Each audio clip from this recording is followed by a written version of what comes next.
Here with more, former Arkansas Governor Mike Huckabee, Fox News contributor Tammy Bruce. Good to see you both. Tammy, let me start with you. Yes, sir. Everybody. I wish the country did agree with me on every issue. Sure. I just know the political reality is they do not. Poll after poll, in my view, has shown that. And I think there's got to be a happy medium here. And if Republicans don't get right on the position, and we saw that in 2020 in Pennsylvania, Mastriano had no exceptions for rape, incest, mother's life. He lost by the largest margin to a non-incumbent since the 1940s. I would say because of that one issue. Many of you may know I come from the left. A part of my activism was abortion rights activism. She used to be the head of NOW, the National Organization I love that. of I almost forgot. But I would disagree with you to some degree here. And now I'm a conservative now. I have, in the last year, become a Republican. I understand these arguments, but I would say that, in fact, it's not even really about abortion. Americans, you see on social media, the conservatives are complaining, oh, it's a culture of death. I understand that that is the perspective for the pro-life. But the fact is, this is actually about, I would argue, empathy. It's an empathetic dynamic where women do not wake up in the morning and say, oh, gosh, I hope this year I can have an abortion. What I think about is as over 70% of the decision regarding for the women who have abortions, 70 to 73% is about the economy. They can't afford it. They are working 2 jobs. A pregnancy, they would lose their job. They can't afford to raise a child. When the economy is good, abortions go down. I worry about the woman who is surprisingly pregnant and she's not expecting it, who wants that child and has to have an abortion because the economy that the system, the swamp sets up, makes it impossible for her to keep that child. So when we think about for the pro-life, it's just like with the vaccine mandates. Americans don't like being told what to do by the government. They don't want mandates or bans or things like that. And they want a way where they can make decisions that really reflect their values. Women, if they get pregnant, would want to be able to keep that child.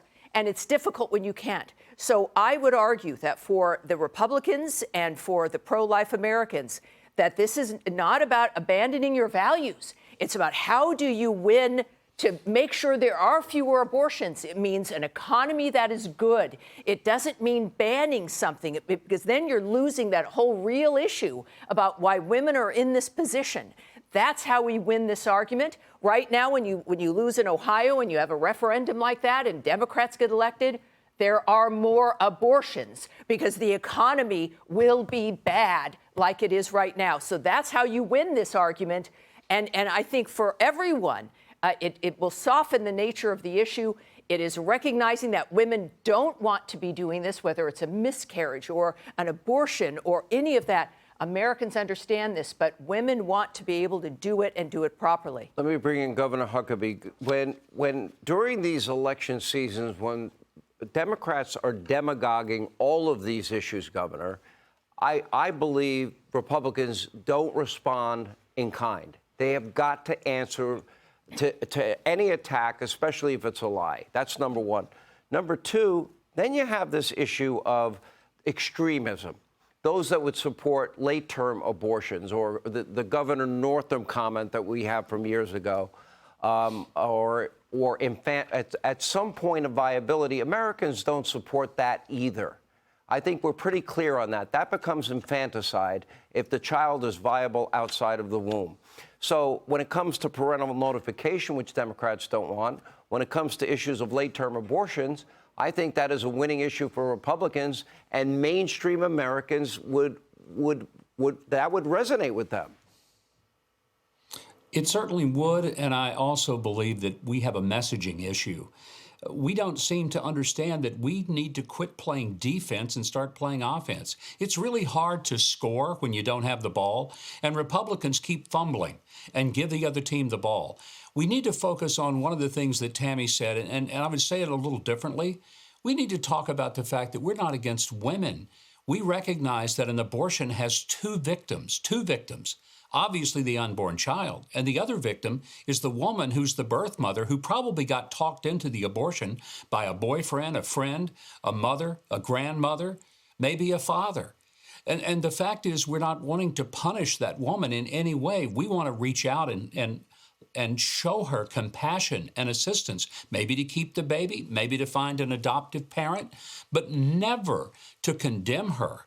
And I believe that the other factor, that we need to talk about how women are exploited through an abortion. They're not told the long-term physical consequences to their body or even the long-term consequences to their soul and their psyche. But also we get bogged down in how many weeks. If we're going to talk about it, let's focus more on something that everybody relates to, more like the heartbeat. If your heart stops, you're dead. If your heart starts, you're alive. Most people can understand that a heck of a lot better than trying to argue 9 weeks, 6 weeks, 22 weeks. We make the mistake of acting like we need to be afraid of the issue. No, we don't.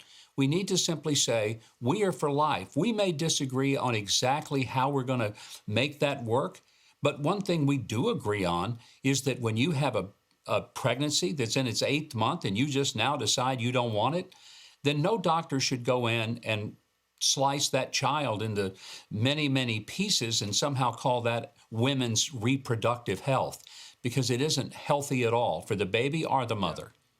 All right, Governor Huckabee, great to have you. Tammy, always great to see you. Thank you both for being with us. Hey, Sean Hannity here. Hey, click here to subscribe to Fox News YouTube page and catch our hottest interviews and most compelling analysis. You will not get it anywhere else.